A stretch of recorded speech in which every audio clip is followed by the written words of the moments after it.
Bonjour à tous, bonjour à toutes, bienvenue dans ce petit replay qu'on fait maintenant depuis une semaine, toutes les semaines, donc on tient le rythme.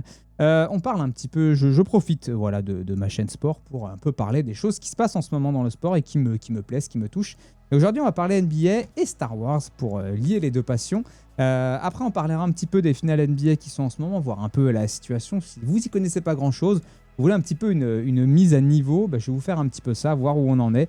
Les enjeux, et surtout c'est tout bientôt fini, et il y a de la grande qualité de jeu et du grand suspense, donc c'est particulièrement intéressant à suivre. Mais avant de se lancer là-dedans, on va parler d'un site que m'a recommandé ce bon Mimi Molette, c'est Basket Session qui a fait cet article, et donc c'est sur les joueurs de basket, enfin si les personnages de Star Wars étaient des joueurs NBA, et donc a priori c'est rigolo. Donc on va voir un petit peu ce que ça raconte. Donc tu vois déjà magnifique. On a l'impression qu'il a un joint dans la bouche quand même, le Steph Curry, mais non, c'est son protège-dents. Donc Steph Curry en Luke Skywalker, Kevin Durant en Han Solo, et puis le vieux Ben en KD, en Tim Duncan, je vais arriver. Donc, qu'est-ce qu'ils nous disent? Alors, Dark Vador, il inspire la peur à ses adversaires, très méchant mais tellement fort, son équivalent NBA Michael Jordan. Bon, j'ai l'impression que là-dessus, c'est un peu évident. Le méchant, le méchant, le bad guy. Tout commence avec lui dans l'épisode 1 et tout se termine avec lui dans le 6 films, comme ces 6 titres, ok, j'ai l'impression. Il a massacré ses rivaux dans la conférence Est avec autant d'aisance et de sang-froid et de cruauté que le tout fraîchement transformé Vador quand il terrassait les gosses dans un temple Jedi. c'est pas faux. Il est le personnage ultime de la saga, le GOAT d'ailleurs. Au moment où les petits jeunes ont tendance à oublier à quel point il est puissant, les types de chez Lucasfilm ont la bonne idée de nous ramener dans Rogue One, histoire de calmer tout le monde, nous rappeler qu'il reste le boss. On est pas mal là-dessus. Anakin Skywalker, donc en enfant, particularité, drôle, extrêmement doué, jusqu'où ira-t-il? Après tout, ça reste qu'un enfant. Ils ont mis Anthony Edwards, donc un tout nouveau joueur de la Ligue qui est arrivé il y a quelques années. Si jeune et déjà fort, capable de piloter un fighter et de sauver Naboo. Ok, ou de mener les Wolves 2 années de suite en finale de conf, c'est pas faux c'est vrai. Dans les deux cas, c'est du jamais vu, le talent est immense, mais leur immaturité amène à certains à rester sceptiques. Ok. Donc Anakin Skywalker, adulte. Particularité, donc l'élu de Chosen One, celui qui est censé ramener l'équipe dans la force. Par contre, c'est moi où il est un peu con, et du coup, il propose LeBron James, l'élu autoproclamé pour le coup, présenté trop tôt comme celui qui devait ramener l'âge d'or dans la NBA, ou des Jedi anéantir les Sith et rétablir la paix dans la galaxie. Malgré une pression absolue gigantesque, LeBron comme Anakin ont su développer leur talent sans limite. Je suis moyen d'accord là, parce que je trouve pas hyper bien vu celui-là. Pas le mieux. Luke Skywalker, du coup, ils ont mis Stephen Curry. Héros parfait, mais caricatural. Ok. Donc Wardle Stephen Curry. Ça fait un nom de paysan Wardle qui grandit dans les sables de Tatooine et se fait chier sa planète en rêvant d'aventure. Pas si différent de l'Ohio natale de la Caroline du Nord de Steph. C'est pas un fils de fermier, un fils de joueur NBA. Ça, c'est pas faux, puis un bon joueur. L'un comme l'autre, c'est les gentils finalement trop gentils ou trop lisses et ont tendance à surjouer le mec bien, alors qu'ils sont pleins d'arrogance, etc. Ouais, c'est pas mal, ok. Han Solo, mercenaire, mais avec un bon fond, des gains vides. Donc ils ont mis KD, donc Kevin Durant. 2 des plus fines gâchettes de n'importe quel univers. Mieux vaut les avoir avec soi que contre soi, c'est pas faux. Par contre, ils ont tendance à vouloir se barrer un peu vite dès que ça sent le roussi. On est très bien, on est parfait aussi. Le Han Solo Kevin Durant est particulièrement savoureux. J'avoue que le combo est assez propre. Ok, Chewbacca, fidèle mais râleur. Ne parle pas mais grogne. Un background sans doute très sombre. Steven Adams. Clairement un joueur de devoir qui est peut-être pas connu du grand public. Ça va peut-être moins vous parler, ceux qui connaissent pas trop l'NBA. Mais oui, le joueur qui fait le sale boulot dans la raquette, qui grogne et qui fait en sorte que ça se bagarre pas. C'est pas trop comme Chewbacca, ça. On ne sait pas vraiment qui a le plus de poids ou de force pure entre les deux.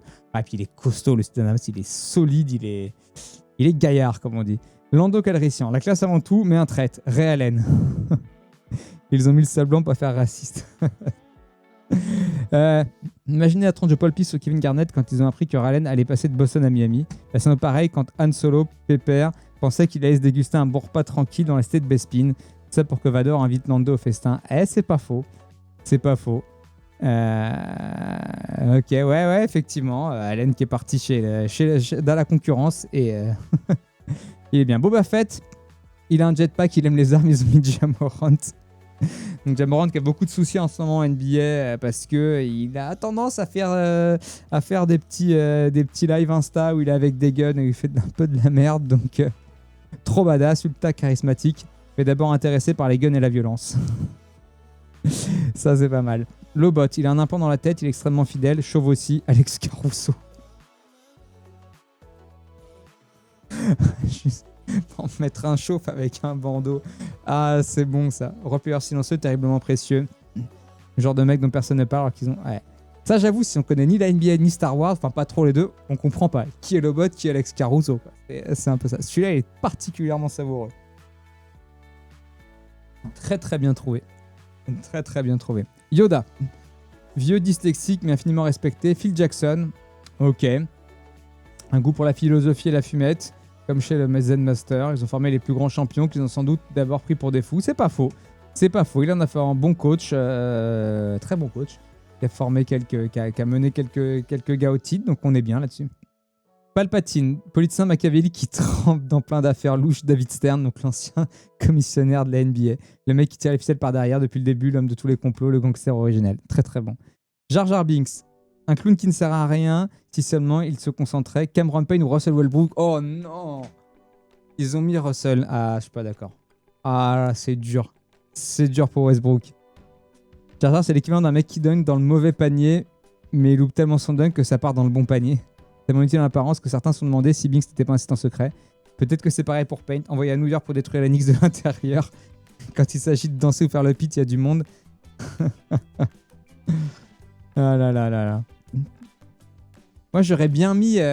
comment il s'appelait vous savez, ce joueur des Lakers, là, il y a quelques années, pas Nick Young, qui avait lancé un panier et qui s'est retourné en faisant les célébrations, en remuant les épaules, alors qu'il a pas mis le panier et que c'est sorti. C'était assez ridicule. Ça fait un peu ça. Amiral Akbar, assis sur une chaise, pas forcément très doux en stratégie. Après tout, c'est un cas de la marre. Doc Rivers. Oh, les bâtards. Ouais, coach pas très respecté en NBA pour sa capacité à choke. Ils ont un poste hyper important et personne ne capte comment ils en sont arrivés là. Puis qui mieux de Doc Rivers pour gueuler It's a Trap devant un truc que tout le monde avait vu venir sauf lui. Ah, il est lourd celui-là. Grido, mort, il cherche la bagarre mais perd Dylan Brooks. Parfait. Voilà. Mort dès le début du film, ça me va très bien. C3PO. Il pourrait faire plus, mais ne tire jamais. Ne donnez pas un blaster Ben Simmons. Ah, mais c'est très très bon ce qu'ils ont fait. Deux personnages absolument inoffensifs malgré des qualités certaines. Oh là là, mais oui. Ben Simmons, c'est un très bon joueur, mais cause pas vraiment. Il est fort pour plein de choses, sauf mettre des ballons dans le panier. On l'a vu sous le panier, pouvoir faire un dunk et faire une passe plutôt que de marquer. Donc c'est laser. Compte de coup, incroyable dueliste, probablement complotiste et problématique. Kyrie Irving, on est parfait. Doku n'est pas le premier cité dans les power rankings de Jedi, les plus puissants de tous les temps. Pourtant, il est le plus élégant à voir combattre. Kyrie excelle balle en main, comme le compte avec son sabre laser. Il maîtrise l'art noble du duel comme personne. Par contre, ils auraient dû faire un peu moins de recherche personnelle sur les sujets de société importants. Et j'ai vu il n'y a pas longtemps que Tyler Hero ne croyait pas... il croit pas aux faits historiques. Tout ce qui s'est passé avant 1950, il n'y croit pas. Il dit comment on peut prouver que c'est vrai. Donc il oublie qu'il y a des gens qui sont encore vivants, qui sont nés avant, donc qui peuvent raconter des choses, mais voilà, il ne croit pas à l'histoire, et tout ce qui est avant 1950, pour lui, c'est de la manipulation. Il n'y a pas que des flèches. Triangle a traumatisé Ben Simmons, c'est clair. Grievous, ruiné par les blessures, c'est un très violent, un robot. Joel Embiid, nickel, voilà, et on le déteste. Grogu, il faut le protéger à tout prix. Victor Wembanyama, très bien. Donc tous les deux, l'âge de jouer au Lego, mais ils sont déjà super suffisants. Mais d'où sont sortis des ovnis pareils, excellent. Jabba le Hutt, gros, aime l'argent et impitoyable, mais au fond, il sait bien rigoler Shaquille O'Neal. Alors Shaquille O'Neal maintenant, ouais. Quand même. Voilà, n'oublie pas qu'ils ont même dominé leur business avant de se la couler douce. Exactement. Qui-Gon Jinn avait raison depuis le début. Mike D'Antoni, vraiment, avait-il raison depuis le début? Deux hommes avec une vision avant tout le monde, prêts à tout pour défendre leurs idées, quitte à aller contre la vie générale, terrassés sous les critiques ou le sabre laser de Maul. L'un fait plus mal que l'autre, l'histoire a montré qu'ils avaient raison, même s'ils n'ont pas pu être là pour le voir. Plo Koon meurt dans un vaisseau qui explose. Kobe... Oh, dur. Ou dur, Asta. Celle-là, elle est dure. Ah là là. Obi-Wan Kenobi, un mentor, il s'en fout de la gloire et peut vivre plus dans l'anonymat. Drôle malgré les apparences. Tim Duncan, c'est parfait, c'est laser ça. Pareil. Excellent. Dark Maul, il ne parle pas, il est là pour tuer, il a un putain de bâton laser. Kawhi Leonard, assassin de sang-froid, point commun, ils n'ont plus de jambes. Alors, il n'est pas revenu avec des jambes mécaniques encore, Kawhi Leonard, mais effectivement, souvent blessé et tellement on se dit, il va être trop fort, il va éclater tout le monde, mais il meurt beaucoup trop vite, Dark Maul. Drop McCool, un chanteur dans un bar, un nom qui ne répond pas à la hauteur des attentes, il est très laid, vous pouvez le Google. Romeo Langford, un nom de star, un parfait inconnu. Qu'est-ce que c'est que ça? Ok, ils ont craqué là-dessus. On approche de la fin. Kylo Ren, Copycat, non tu n'es pas Vador, Karl Antonitos ou Jason Tatum. On imagine très bien Kylo Ren s'enferme dans sa chambre dans le noir, pleurer après un combat de sable perdu comme Katz quand les Nuggets sont finis champions. Tarkin, un homme d'état impitoyable mais sérieux, il n'a pas hésité à détruire une planète, sûrement un père exigeant, pas trailer. Ok, R2D2. Définitivement doué, mais ne fait jamais rien, sauf si votre vie est en jeu. Clutch, Robert Horry, c'est bien.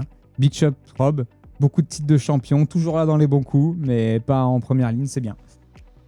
Mace Windu, la classe incarnée, le meilleur de tous pour un épisode, puis ciao. Sacrifié sur l'autel de la vengeance éternelle. Derrick Rose, ah là là. Ah, c'est pas mal aussi, ça. C'est pas mal aussi. On approche de la fin, c'est Bulba, méchant, champion probablement et fort tricheur, Draymond Green. Oh ouais, ok. Du vice à tous les étages, des adeptes de coups de pute, même s'il n'aura pas besoin pour gagner. C'est juste plus fort que... Wicket et tous les Ewoks Ah, excellent. Surcoté selon les terres, sous-coté selon les spécialistes. Personne n'aurait cru qu'ils iraient aussi loin face à l'Empire, Tyrese le Button et les Persons. Et les Pacers, ça nous fait une très bonne transition. On va pas aller jusqu'au bout, il en restait qu'un. Et il restait que Watu. Bah, j'ai craqué avant la fin. Nico Harrison, il avait chez lui l'élu le plus grand de tous les temps, mais il s'est dit que c'était mieux de parier aux courses. C'est bon ça. Nico Harrison, celui qui a tradé Doncic, donc un des joueurs générationnels, mais il l'attège. Voilà. Très bon. Donc Wicket, Tyrese Haliburton et les Pacers, c'est une très bonne transition. Je voulais parler un petit peu des finales NBA. Alors, il y a des bien plus spécialistes que moi, évidemment, qui existent dans le YouTube Game, mais ça peut permettre peut-être à ceux qui ne suivent pas énormément la NBA d'en parler un petit peu. Donc la NBA, une saison, par contre, on joue au basket, évidemment. 82 matchs de saison régulière qui permettent de classer sur 2 conférences. Donc 15 équipes à l'Est, 15 équipes à l'Ouest. On classe les joueurs, puis ils font des playoffs. Donc on a ça en rugby chez nous. Voilà, on a ça en... je sais pas trop dans les autres sports co. Il y a pas trop cette notion de playoffs. C'est surtout en rugby. Mais donc voilà, les joueurs sont classés, s'affrontent. Des premiers tours, deuxième tour, puis après des finales de conférence. Donc les deux meilleurs de chacune des conférences s'affrontent dans 2 finales respectives. C'est au meilleur des 7 matchs systématiquement. Donc 2 à domicile, 2 à l'extérieur. Et puis après 1-1-1. On va jusqu'à 7 si personne n'en a gagné 4 avant. Et puis après, donc, on a les grandes finales NBA qui affrontent la meilleure équipe de l'Est contre la meilleure équipe de l'Ouest. Et ça dans tous les sports. Oui, aux États-Unis, ils font que des playoffs. Je pensais plutôt le système à l'européenne, où on a des championnats pareils, mais à la fin, le premier du championnat gagne. Par exemple, c'est pas pareil en Ligue des Champions. Alors maintenant, il y a une sorte de mini-championnat. Maintenant, ils ont fait ça un petit peu depuis la nouvelle formule, c'est vrai. Mais avant, c'était pas le cas. Et donc, les 2 meilleures équipes s'affrontent. Et là, il y a autant côté Ouest, c'est pas trop une surprise. Globalement, les OKC, le Thunder d'OKC a dominé la saison à l'Ouest et la saison NBA de façon assez écrasante. Voilà, ils étaient largement devant, donc c'était les grands favoris. Il y a eu des hauts et des bas dans leur parcours, mais les voilà en finale, au complet, sans blessés. Ça, c'est toujours une bonne chose et c'est un point commun aux 2 équipes. Il n'y a pas de blessés dans les 2 équipes et ça, c'est excellent. On a eu des années où 1, voire 2 des tout meilleurs joueurs de la série se blessaient et forcément, ça fausse un petit peu les choses. Après, il faut arriver en bonne santé, ça fait partie du jeu. Mais là, ils sont au complet. Et d'autre côté, pour le coup, c'est très surprenant. On avait un immense favori, avant la saison, un immense favori Boston, les Celtics, qui avaient gagné l'année dernière. Et cette année, les Cleveland Cavaliers ont très très bien joué. Se sont retrouvés premiers de la conférence. Donc ça dit, Boston et Cleveland vont se retrouver en finale de conf. Et puis ça sera un des 2, on verra. Et puis que nenni, la finale, c'était entre les Knicks de New York qui sont assez connus, puisque c'est New York, et les Pacers de l'Indiana qui sont beaucoup moins connus. Et Indiana, ce qui est fou, c'est qu'ils ont fait un parcours, mais... hallucinant. C'est une équipe qui était pas ouf en début de saison et puis qui sont un peu réveillés. Notamment, ils ont fait le Paris Games, les 2 matchs à Paris qu'il y avait, les matchs NBA Paris Games. Voilà. Ils ont fait les deux contre les Spurs, donc avec Wembanyama qui était venu en France. Vous avez peut-être vu ça quand ils sont passés. Et à partir de ce moment-là, il y a eu vraiment un switch. Ils sont devenus hyper bons. C'est les meilleurs à l'Est depuis cette date-là. C'est ceux qui ont fait le meilleur parcours. Et ils ont gardé leur lancée sur tous les playoffs. Ils ont été vraiment exceptionnels sur tous leurs matchs en déjouant les pronostics à chaque fois. Ils ont joué les Bucks de Milwaukee avec Giannis. Alors certes des blessés, mais ils les ont ramassés. Ils ont joué Cleveland, qui était ultra favori, etc. Ils les ont ramassés également. Et ils ont joué les Knicks en finale. Ils les ont ramassés. Puis à chaque fois, avec une signature quand même dans leur match, ils ont fait des trucs de fou. Il y a une stat qui est assez ouf. Ils ont fait beaucoup de remontada. Et en fait, dans toute l'histoire de la NBA, en playoff, quand une équipe est menée de 7 points en plus à 1 minute de la fin, dans un cas, l'équipe a gagné. Et dans, je sais plus, 390 cas, j'en sais rien, l'équipe a perdu. Au basket, vous voyez bien, s'il reste 1 minute, vous êtes à -7, normalement, c'est plié, quoi. Et eux, donc ça avait été fait une fois, et eux, ils l'ont fait 3 fois ou 4 fois, j'ai un petit doute. Une grosse remontée comme ça dans la dernière minute, complètement improbable. Donc vraiment clutch, la définition du clutch. Ils ont remonté plein de fois des déficits de 20 points. Ils les ont fait à tous les tours. De toute façon, ils ont fait des remontadas de 15 ou 20 points. Alors des fois un peu avant la dernière minute, des fois vraiment tout dans la dernière minute. Des shoots complètement dingues qui vont devenir iconiques. Il y a vraiment eu des trucs de malades et ils ont refait le coup. En finale et notamment à Liberton. Premier match de la série. Donc qui jouait à OKC, qui devait normalement gagner, qui domine complètement le match. Et puis je crois qu'ils sont à -15 à 5 minutes de la fin, donc quand même un bel écart. Puis OKC, c'est typiquement le genre d'équipe qui sait faire ça, qui sait garder l'avantage. Ils ont mis des branlées à tout le monde toute l'année, des +15, +20, même s'ils ont de l'avance, ils continuent à appuyer sur l'accélérateur, ils dominent, etc. Ils avaient vraiment été hyper bons. Et là, ils se sont fait remonter, mauvais choix, pression de la finale, je ne sais pas. Et il y a eu de nouveau un tir clutch à 0,3 secondes de la fin du match à Liberton qui gagne le match. Et ce qui est fou, c'est que dans ce match, ils ont mené 3 dixièmes. Tout le reste du temps, ils n'ont jamais été devant, ils ont mené juste à la fin. Donc, donc 4 fois en comptant le game 1 des finales. J'avais un petit doute sur la stat. Mais je ne sais pas s'il y avait vraiment le -7 à 1 minute. Enfin, mais des trucs de fou. Donc, ce qui est assez rigolo dans ces finales, après ça s'est poursuivi. OKC a dominé le match 1, mais ils l'ont perdu. Ils ont dominé le match 2, ils l'ont gagné. Puis après, on est retourné dans l'Indiana, à Indianapolis, donc pour le premier match des Pacers à domicile. Ils ont dominé, ils l'ont gagné, un peu comme à jeu. Et puis le match 3, ils l'ont dominé, mais ils l'ont perdu et ils se sont pris une remontada, comme avaient fait les Pacers dans le game 1. Et puis après, leur spécialité depuis le début. Et là, du coup, on est à 2-2 et il reste 3 matchs. Donc on est sur une finale en 3. Il y a tout à refaire côté Pacers. Ils avaient récupéré l'avantage du terrain. Si jamais ça veut encore dire quelque chose un petit peu dans la NBA moderne, on ne sait pas trop. Mais c'est assez ouf ces finales. Le niveau de jeu est vraiment dingue. Si vous avez jamais trop regardé de basket ou quoi, alors le basket NBA, c'est pas le même que le basket européen ou qui ressemble un peu plus au basket FIBA qu'on peut voir dans les compétitions, au championnat du monde, championnat d'Europe ou au JO. Mais ça vaut le coup, il y a des résumés en long format qui sont possibles sur la chaîne YouTube de Beansport, même si vous n'êtes pas abonné Beansport, vous pouvez regarder les résumés de match. Il y en a mais commentés par des Américains, puis très hachés, mais là vraiment vous allez avoir les meilleurs moments sur 10 minutes, vous allez avoir pas mal de sessions, pas juste les grandes actions et le résumé, mais vraiment avec les commentaires du match en entier. C'est assez bien pour se faire un match en 10 minutes, si on ne pas rester 2 heures devant la télé. Puis surtout, s'il y a une fin de match un peu serrée, vous allez avoir comme ça tout le déroulé et c'est assez sympa. Et puis si vous avez l'occasion de regarder le match en entier, c'est vraiment grande qualité. Moi j'ai vu le match 1 et le match 3, je les ai vus en entier complètement. Les autres, j'ai juste vu des petits bouts de match et à chaque fois tout le 4e quart. Je me fais systématiquement le dernier quart. Donc peut-être le match 2 justement, j'ai commencé à regarder puis il y avait de l'écart et je me suis pas fait le dernier quart. Mais voilà. Et non, donc hyper sympa. Vraiment un gros niveau de jeu, ça joue fort, ça défend, ça attaque bien. Il y a des gros money time et voilà, aucun joueur blessé de chaque côté, donc ça c'est franchement cool. Plutôt 4 heures, ouais, c'est un peu long. Tu veux dire que c'est différent en Europe, USA, évidemment, USA ça défend moins quand tu vois. Ça défend moins. Là, franchement, pour le coup, on parle souvent du jeu stéréotypé un peu à l'américaine.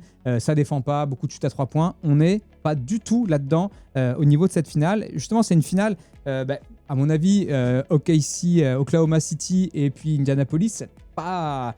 Si on vous dit Boston, Los Angeles, si on vous dit New York, Golden State, c'est des villes qui parlent un petit peu plus aux États-Unis. C'est vraiment ce qu'on appelle des petits marchés, donc des petites villes pas très connues, et avec des équipes pas forcément flashy, pas avec des LeBron James, des Kevin Durant, des des Steph Curry, des joueurs qu'on connaît bien. C'est plutôt le nouveau visage de la Ligue. Donc on a Tyrese Haliburton qui était aux Jeux Olympiques à Paris, mais qui n'a pas beaucoup joué, le leader des Pacers. Et on a de l'autre côté Shai Gilgeous-Alexander, un Canadien qu'on a vu aussi à Paris, MVP de la saison régulière, donc le meilleur joueur de la saison. Clairement des joueurs très forts, mais pas hyper. Tyrese Haliburton, c'est un peu différent. Il est un peu quand même dans le. On va dire, c'est quoi le bon terme, mais pas dans l'apparence, mais pour dire, voilà, il fait parler de lui, etc. Il fait les shows, etc. C'est pas un taiseux. Voilà, Shai Gilgeous, il est quand même assez sobre, etc. C'est pas quelqu'un qui veut faire des grosses déclats après les matchs, qui va vouloir être comme un LeBron James, prendre la parole, dire des choses, être présent. Voilà, plutôt discret. Donc voilà, donc c'est pas deux équipes qui font forcément complètement rêver les gens, comme si un peu on avait une finale de Ligue des Champions, je sais pas, entre le FC Porto et l'Ajax Amsterdam, on pourrait avoir un très très bon match, mais c'est pas deux équipes comme ça sur le papier, on se dit on va avoir des Stan, des Harry Kane, des Mbappé, je sais pas, voilà, voilà, ça va être un peu plus, ça va être le collectif qui va être important. Et là, on a vraiment ça dans les deux équipes, deux gros collectifs, mais qui jouent très bien, qui jouent du coup pas dans la caricature, beaucoup de choses à 3 points. C'est deux styles de jeu assez différents, mais on va pas être dans ce qu'on a l'habitude de voir, ça défend fort. Et il y a vraiment un gros niveau, c'est plaisant, ça va souvent dans le money time, donc ça c'est quand même cool. Quand ça joue dans les dernières secondes, il y a la tension, où voilà, il reste 2-3 minutes, c'est égal, on a l'impression que voilà, tout ça pour que ça se décide dans les 2 minutes avec des gros shoots, etc. Et c'est ce qui rend le basket un des sports les plus incroyables à regarder, je trouve. Si vous êtes en foot, si à 3-0 et qu'il reste 10 minutes, il peut y avoir des remontées, mais c'est assez rare quand même. En basket, quand il reste 5 minutes et qu'il y a moins 10, une équipe peut très bien ne plus marquer. C'est possible. Il faut toujours marquer au basket. Si vous arrêtez de marquer, il y a danger. Au foot, si vous arrêtez de mettre des buts, c'est pas grave. On peut avoir ça aussi un petit peu en hand, un petit peu comme ça, des fins de match qui jouent sur quelques possessions. Mais pareil, il y a moins de buts en hand, donc je sais pas comment expliquer le truc, mais en basket, peut vraiment y avoir des runs comme ça. On peut mettre 10 points en très très peu de temps. Là où en hand, a priori, ça ne sera pas trop possible parce qu'on ne peut pas aller récupérer la balle. On n'est pas forcé à jouer aussi vite qu'en basket où en 24 secondes, il faut avoir tiré. Donc en hand, il y a le refus de jeu, mais c'est un petit peu plus long, un petit peu plus à l'appréciation de l'arbitre, etc.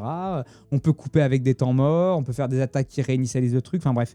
Donc voilà, vraiment en basket, on a ça de tout qui peut se retourner un peu en quelques temps. Donc moi, j'aime vraiment beaucoup ça. Voilà, la tension peut y avoir sur les 3 dernières minutes. Je trouve ça assez incroyable et très plaisant. Moi, j'aime beaucoup la NBA, mais voilà. Je ne sais pas si j'ai bien résumé ces finales. Qu'est-ce qu'on nous dit? En parlant de match, tu comptes jouer à rematch? Je ne sais pas ce que c'est. Mais c'est un beat côté audience aux US, les pires depuis le Covid. Un PSG Inter, c'était un petit peu ça. Alors le PSG de notre côté, on voit un peu plus, ça nous parle un peu plus, c'est vrai, mais il y avait un peu de ça, c'est vrai. Un beat côté audience, ouais, parce que c'est pas des gros marchés, donc voilà. Donc le grand public ne s'y intéresse pas forcément, comme tout, voilà. Si vous avez une finale Coupe de France PSG-OM, beaucoup de monde va la regarder. Si c'est, et même sans dire Carquefou-Nantes, si c'est ne serait-ce qu'un PSG-Reims comme cette année, c'est moins suivi. Ça. Voilà, s'il y a pas comme ça des grandes équipes, c'est le grand public s'y intéresse un petit peu moins. Mais pour les spécialistes, c'est une vraie belle finale où ça joue vraiment bien. Donc c'est vraiment cool. Voilà, j'espère que si vous vous intéressiez pas à la NBA, ça vous a plu d'avoir ce petit débrief.